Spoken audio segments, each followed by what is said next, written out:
It felt different. It was a gravesite.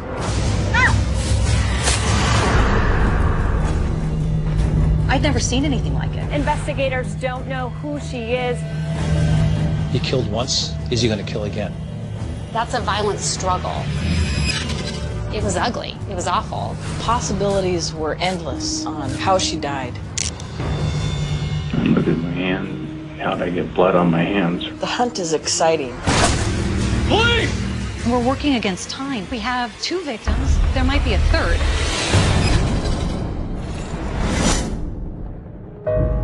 The Pacific Northwest.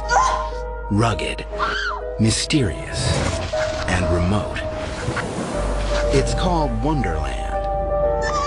But this paradise can be a hunting ground, a graveyard, and the perfect place for murder.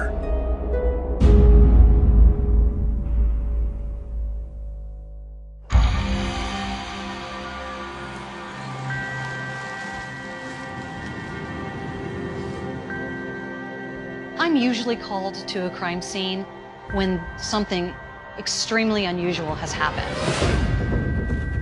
I'm looking for things that might tie into the story that I've been told. Washington Park is an urban park, but there's an extensive amount of trails, very dense and pretty remote. So there's a lot of places where you could end up dumping a body.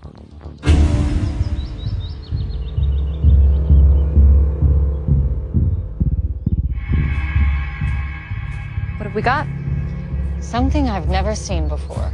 When I saw that young woman, it kind of took my breath away. It was just such a contradiction to the beauty of the environment. Who discovered her? The park ranger behind me. This was something that you could tell they've never seen anything like this. It can be pretty traumatizing. The bottom half of her, her legs, her feet, her torso, her pelvis, those were pristine. But she was completely decomposing from the rib cage up. So we had exposed ribs, we had her organs that had been decomposing as well. She did have on a sweatshirt, but from the shoulders up, she was completely skeletonized. No skin on her face, no eyes, no ears left, only her hair was there. I'd never seen anything like it. This part of the park is a big homeless hangout, isn't it? She's not one of them. It seemed that this was not a person that had been living outdoors. This victim had skin that was clean. It was unblemished. It didn't have bug bites or scratches. Any ID? No. She was naked from the waist down. Immediately, as seasoned investigators, I thought, this girl's been sexually assaulted. We only get one shot at the evidence on this young lady, and we need to be as thorough as possible. Give me a couple days. Molly is a no-nonsense kind of investigator. She tells it like it is. She lets you know exactly what she needs from you.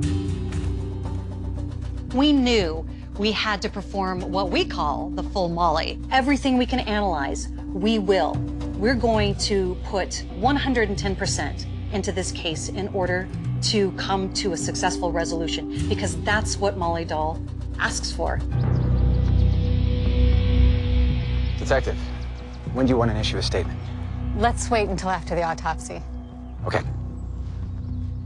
We've had a rich history in the Northwest of well-known serial killers. We have a body in this park. It's the beginning of summer. We knew this was going to be a big deal. We really had to start making sure people understood they were safe. She was left like someone just pulling the garbage out. I've come across victims before where I can't determine their identity initially, but they have a face.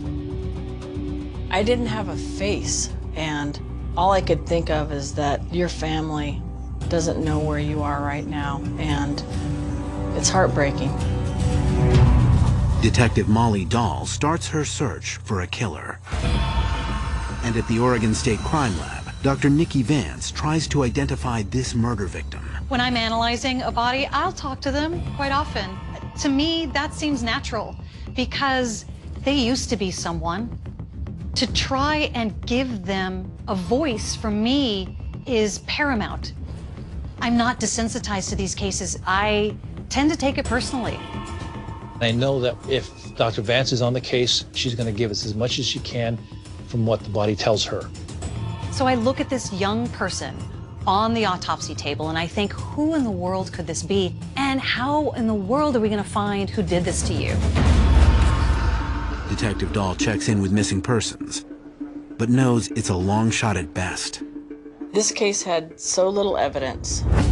I didn't know what she looked like, so that made it extremely hard to even narrow down your search parameters as a missing person or as a possible runaway.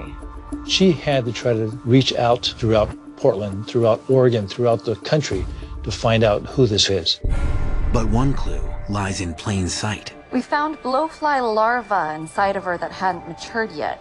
Flies will be drawn to a wound. So we can look at the generations that have been on that body to try and draw an estimate of the time since that person's been dead. We were able to narrow it down between 7 days to about a week and a half. Can you finally give me an age? 15 to 17, most likely? We did not see any trauma. She was not shot, she was not stabbed, she was not hit over the head with a rock. In this case, we were not able to determine an actual cause of death. So really the only conclusion that we could draw is that she was perhaps strangled. Our DNA sample is solid. Great. We were banking on some kind of DNA coming back from our autopsy. Now it's a waiting game. But with so little to go on, police have more questions than answers. The possibilities were endless of the scenarios on how she died. I can just tell you the victim's been there for a few days, but like I say, there's an investigation underway, and we really need to get more information before we go public. I want to assure you that the park... Did she die by one hand? Was she lured up there by a couple? You cannot rule out anything at this juncture.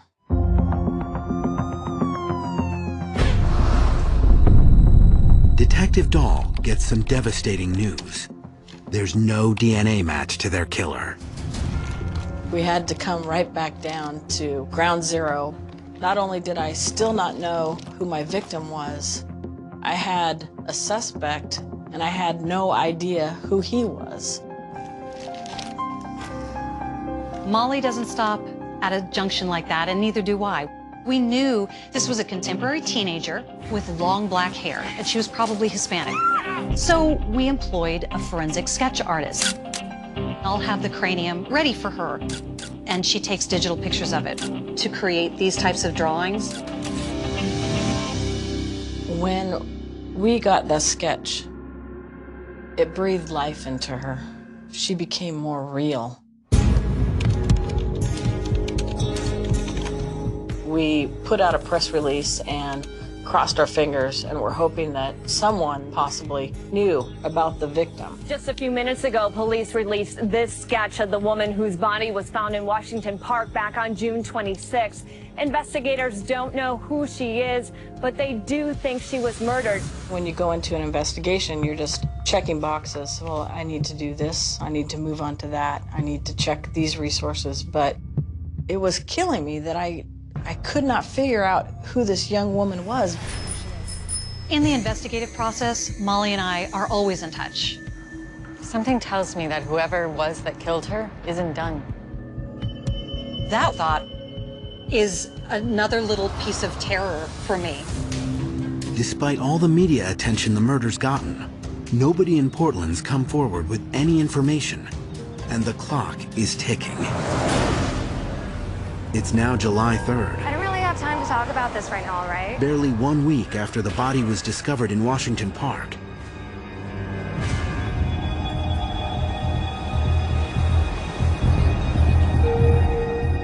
The horror of this crime and the innocence of the victim left our city reeling.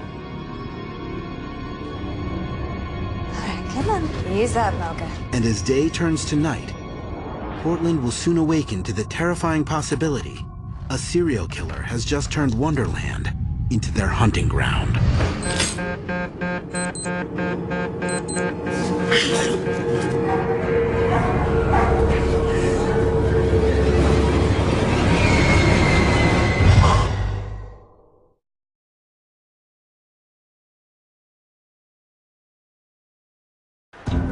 It's July 10th, 2012. Portland is gripped by heat and the suspicion that this city could have another serial killer in its midst. Detective Molly Dahl is investigating another murder, her second in less than 2 weeks. This time, the victim is 32-year-old Michela Powell, who lived in the city's trendy Belmont neighborhood.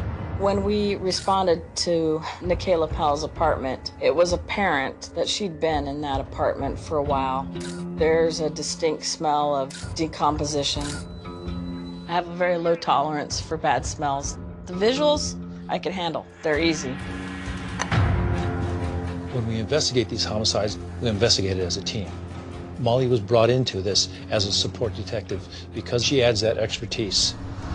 Expertise the lead detective in this homicide case, Christina Coffey, will quickly come to rely on. I arrived on scene and there was, some sort of liquid that was coming from the bottom of the mattress, and there was a deceased body on a loft-style bed. Rich, we gotta get this body down.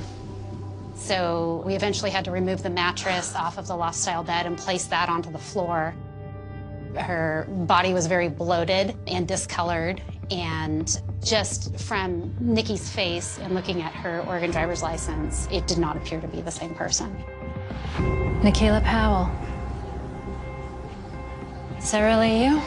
Detective Coffey has gone through this many times before, and getting there and seeing this decomposed body isn't something unusual to her.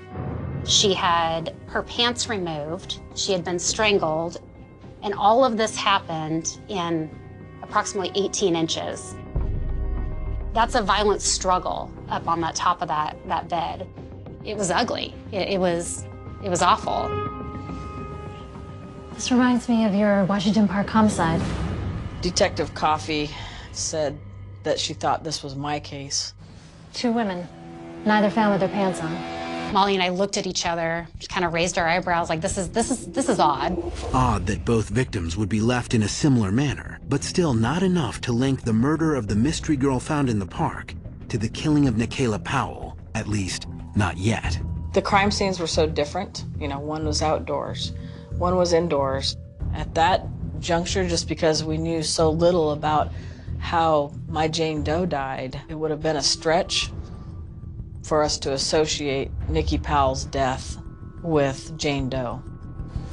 At that point, I interviewed the maintenance person.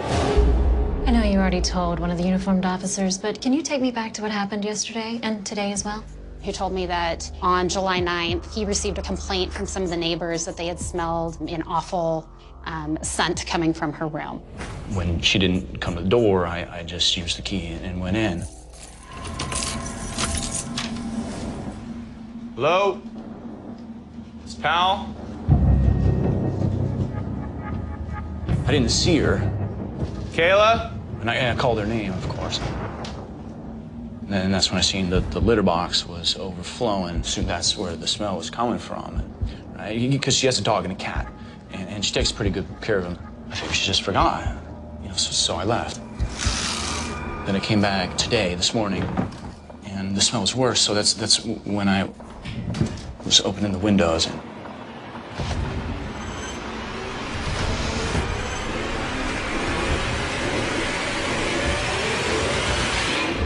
And then that's when I see her on the bed. So I called 911.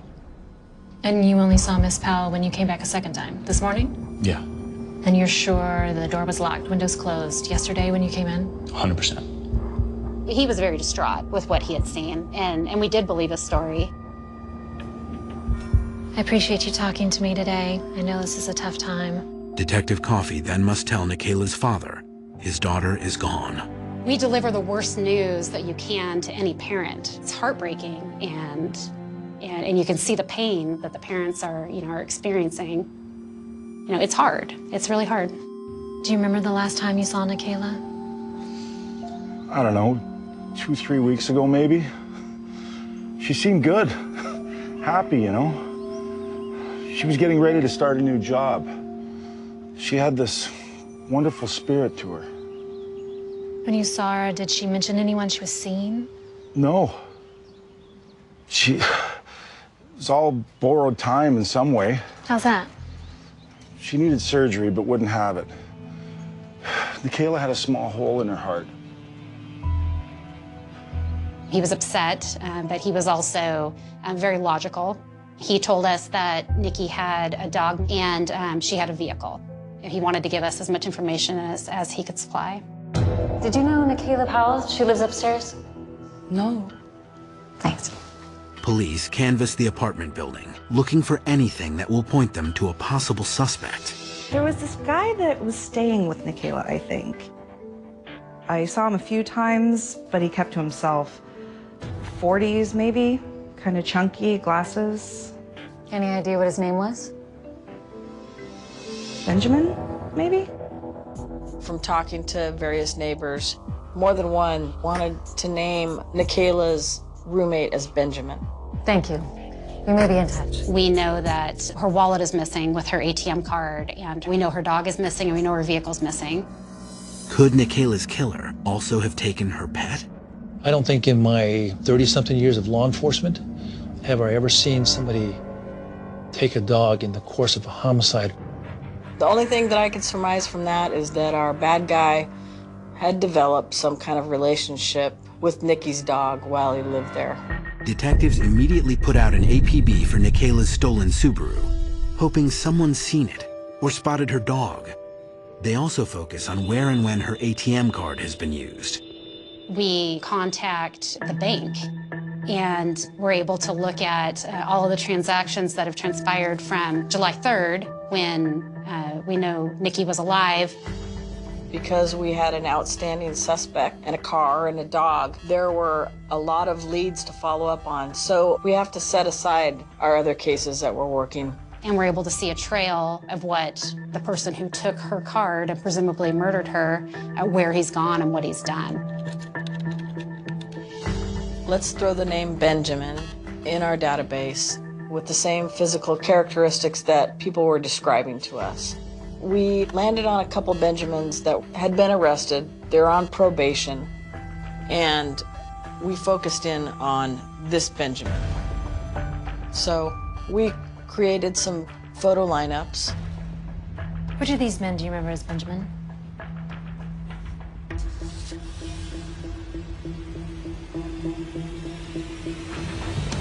That one. With Michela's possible killer coming into focus, Dr. Nikki Vance determines how this young woman was murdered. Michela Powell had been dead for probably a week. However, her body did give us a lot of investigative tools at the autopsy. She had been strangled, and not manually, not with hands, but with a shoelace. She had evidence on her body, on the external and internal portions of her that showed that she was sexually assaulted. Whoever killed Michela also raped her. We'll enter the DNA into CODIS. These two cases that had happened within weeks of each other immediately drew a red flag for me. So we have to think, are these two cases related? If the DNA found on Michela matches the DNA on the young woman in Washington Park, it'll prove their killer is the same man. Molly and I come from two different worlds, but we had to work together, and we're working against time. Because if we have two victims, who knows, there might be a third.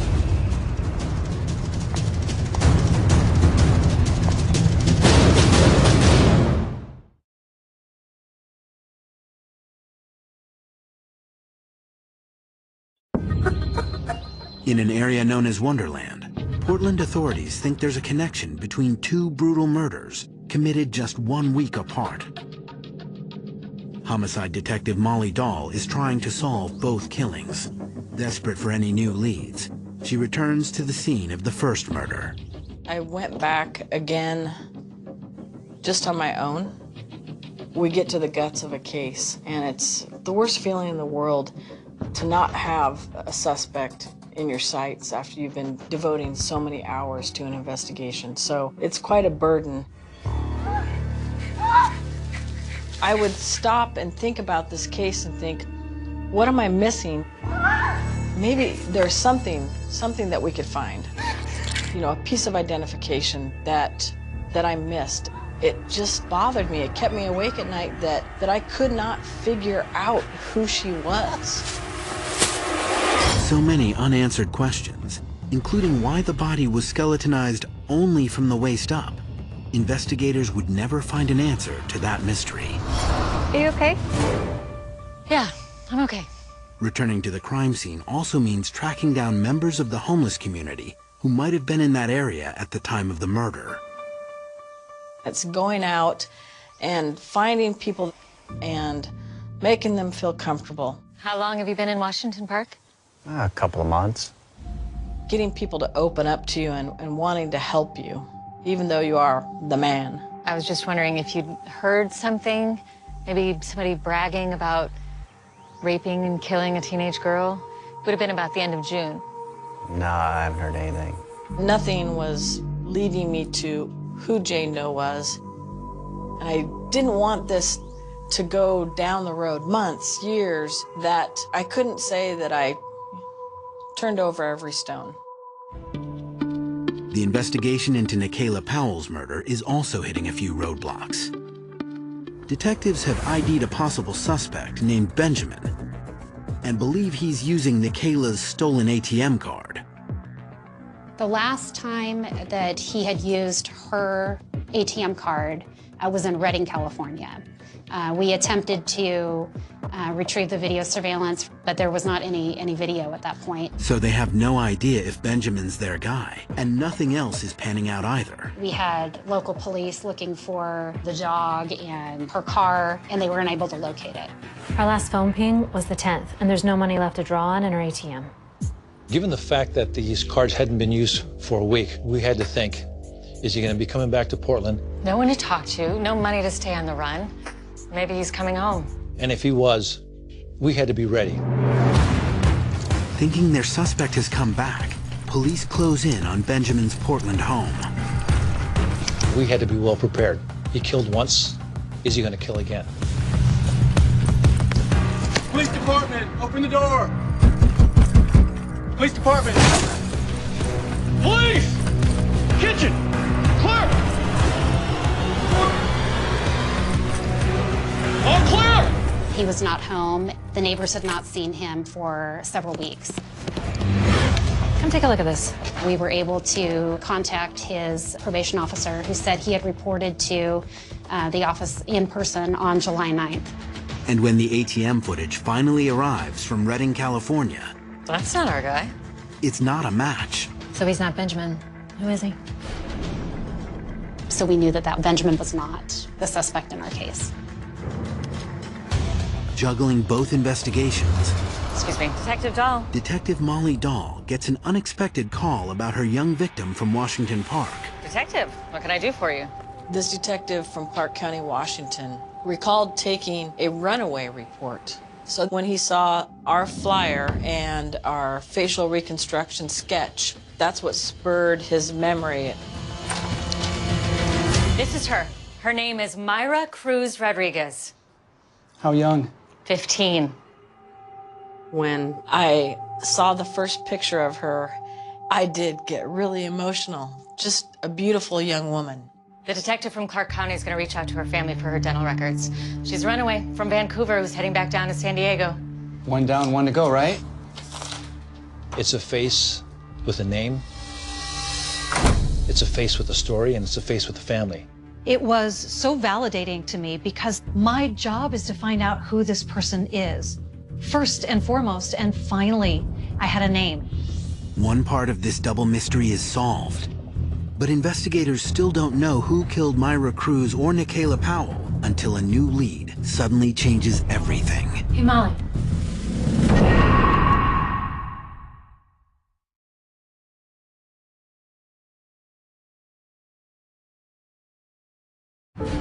In the murder of Michela Powell, detectives are at a standstill. until they get a surprise email from Michela's family. Molly, come here. Michela worked at a homeless shelter. Michela volunteered at Operation Night Watch with people who were at the shelter. Let's go check it out. Yeah, let's go. We contacted the executive director of Operation Night Watch in downtown Portland. When we went to Night Watch, they quickly identified the people that Nikki spent a large amount of time with. Even though we have a large transient community that frequents these providers, they have the same rituals, they go at the same time. Yeah, she was an animal lover. I remember that. I used to have dogs, 4 of them, English bulldogs. Anyway, when she was working here, she made sure we didn't go hungry. That's not always the case with some of these volunteers. Did Michela get close to anyone here that you can remember? No, not that I can remember. You know, actually, I take that back. She did talk to this one guy, Mark Bebout. Hi. Hi. Mark. Hi, Mark. Thank you for lunch. You're welcome. He's a real friendly guy. He would always say he's just between jobs and that he could help us all find something. I don't know, he asked me, it was all just an act. And Michela befriended him? Well, you're not supposed to befriend anybody here. I mean, outside of these walls, but yeah, my guess is Bebout probably charmed her. So do you have a dog? Yeah. Mocha. A mutt. A lovable, untrainable mutt. No dog's untrainable. I used to work in a kennel. Maybe I could take a shot. Most people that knew Mark Bebout described him as being very kind, very helpful. I could sense right away when you started working there. You were different. You really care about us. He wasn't like a typical person that had been living on the streets for a long time. Do you know where we can find Mark Bebout now? No, I haven't seen him in weeks. Actually, he and Michela disappeared around the same time. And when was that? I'm not sure exactly. Maybe late June? This may be a long shot, but do you remember this young woman possibly passing through here? Sometime in late June, before you saw Bebout for the last time. Hey, Jay, take a look at this. Do you remember this girl passing through here? Oh, yeah. Didn't she have like a skull or something on her shirt? Yeah, on her sweatshirt, that's right. They gave a great description, down to sweatshirt that she was found in. Yeah, I don't think she was homeless, though. She was mostly frightened, kind of out of her element. She was trying to get a bus ticket to, where was it, L.A., maybe San Diego? Bebout took a real liking to her. I think helped her out. You look lost. Mark Bebout? She okay? No, she was murdered a couple weeks ago in Washington Park. Oh, jeez. Little did we know that we would finally find the nexus between Myra and Nikki and how Bebout came to brush up against Myra Cruz. It's the hit that ties everything together.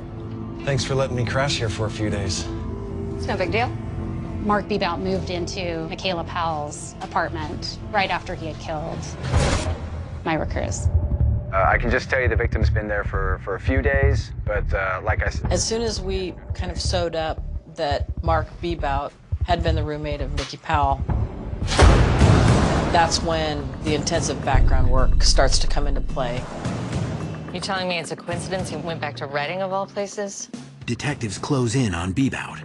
They already know the last time he used Michela's ATM card was in Redding, California, but have no idea where he is now. He could be going after someone. We learned that he was a registered sex offender from Redding. So it wasn't a big assumption to think that was he on some kind of hell-bent journey and was he going to do some more horrible deeds? He's already murdered 2 women. Detectives quickly learn Bebout's previous victim is safe, and he's on the move again. The hunt is exciting because you know that they're trying to get away. We're looking for this person who has had a 7-day lead on us, trying to find him. Bebout used his food stamp card in Warrenton yesterday. Where's the connection there? I don't know, but I'm gonna find out. So in my mind, he was going after anybody who had done him wrong. Picking up Bebout's trail in the small coastal town of Warrenton, Oregon makes sense. Detectives discover he once lived there with his girlfriend Amy, a girlfriend he physically assaulted. We attempted to contact the victim in that case to check her welfare. Christina, have you reached Amy yet? No, it went straight to voicemail. I'm gonna try again. Okay. He knows he's going to be wanted for 2 murders. And we were very afraid that some harm had maybe come to Amy.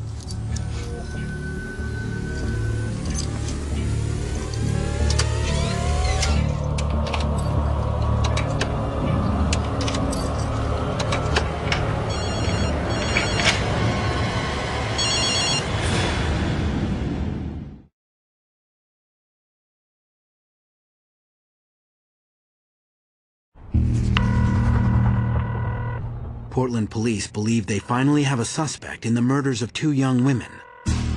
Has Mark Bebout now set his sights on a 3rd victim? His ex-girlfriend?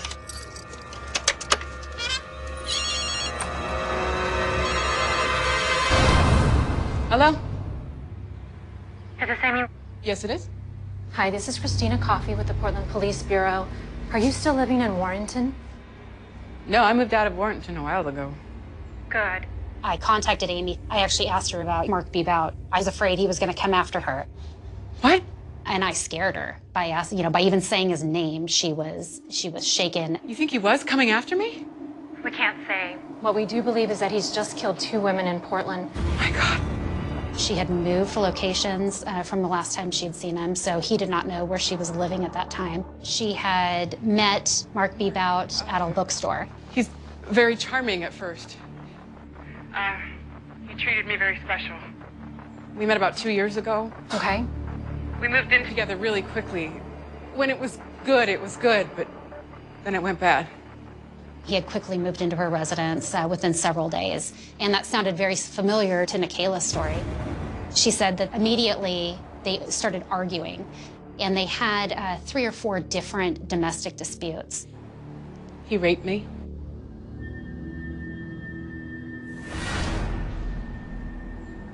If my son hadn't walked in the door, I don't think he would have stopped. She actually feared for her life.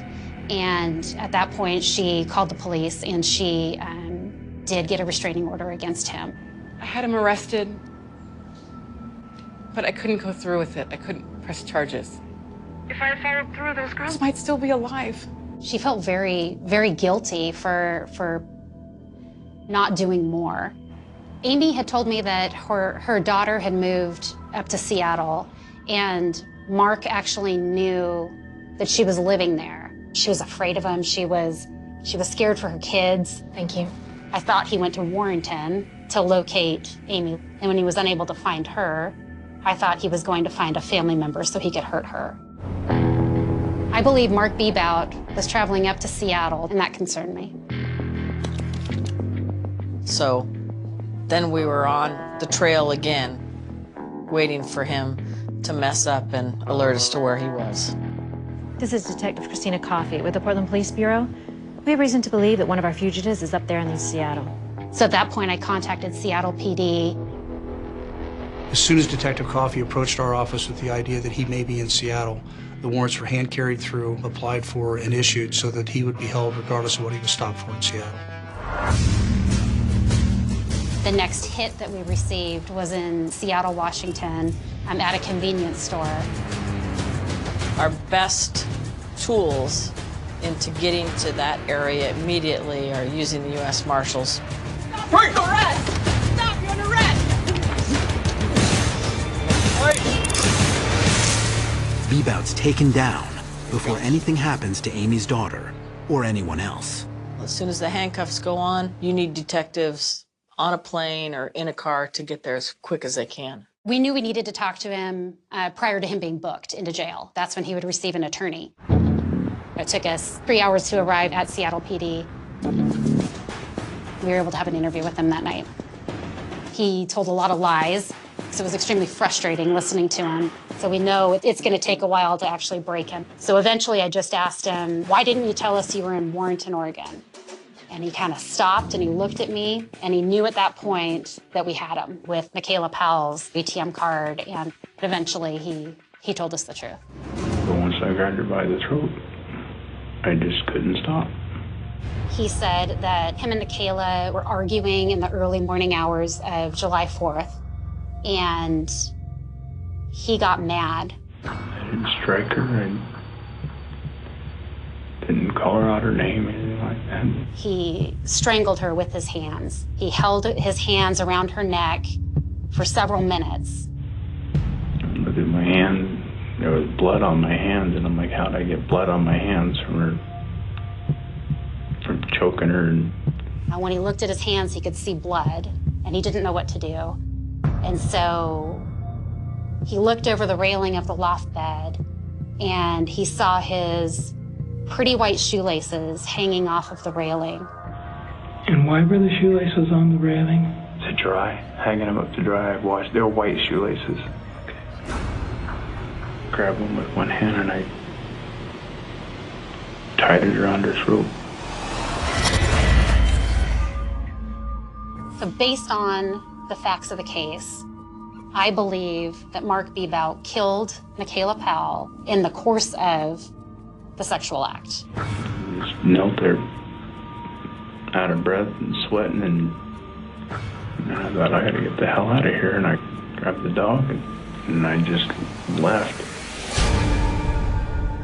Here's this girl who volunteers 20 to 30 hours a week at a homeless shelter. She's an innocent, pure soul who was here, truly helping people. You want people to be like Michela, kind, honest, decent person. When I look into Mark Bebout's eyes, I see a monster. And after taking the lives of 2 innocent women, Bebout claims the only thing that kept him from taking his own life was Michela's dog. Because I was thinking about what the hell was the dog gonna do. Detective Dahl shares Bebout's murder confession of Michela with the mother of Myra Cruz. Now it's time to get justice for her daughter. Mrs. Cruz, this is Detective Molly Dahl again. I have some good news for you. Weeks later, a now bearded Mark Bebout is with his attorney. Investigators want Bebout to finally admit what he did to Myra Cruz. She wasn't the sensitive Molly. She wasn't the compassionate Molly. She was now the Molly that was going to tell this murderer what she thought. You don't seem to be comfortable being a sex offender. That's not a label you like. And yet, how many years have you been a sex offender? 8.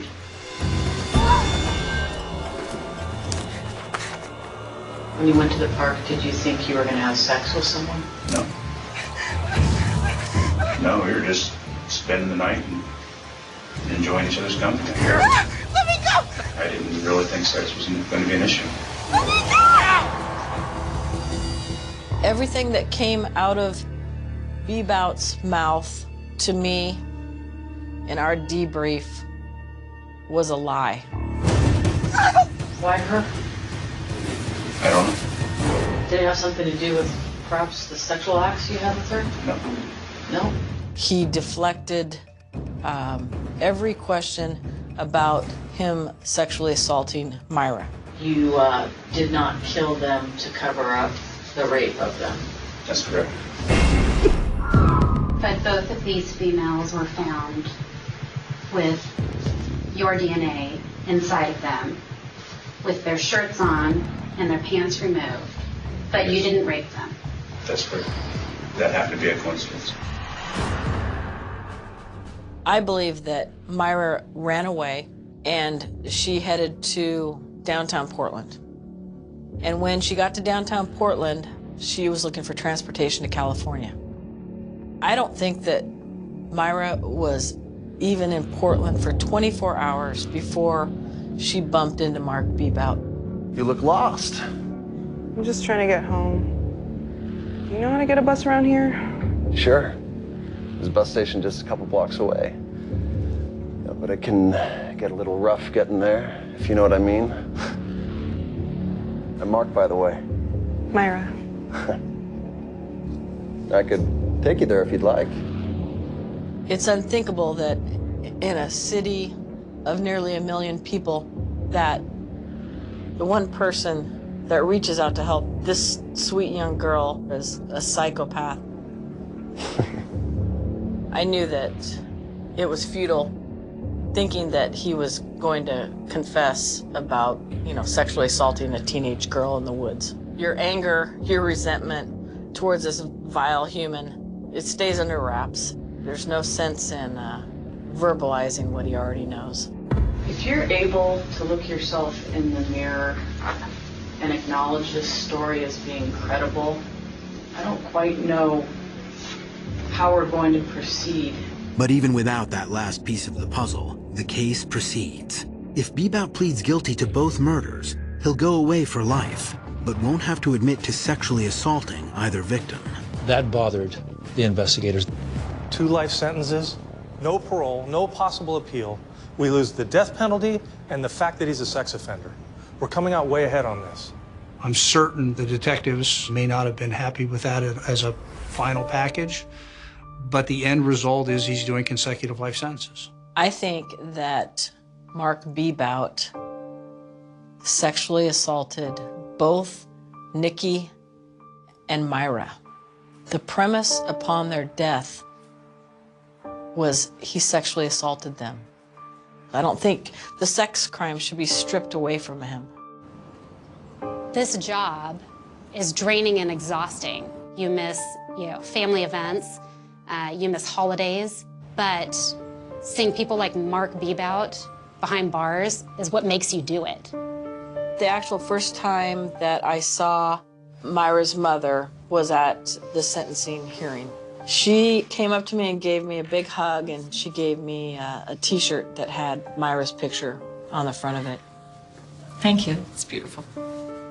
It was a lovely moment to finally meet her, even though you can't fix that kind of grief in a parent.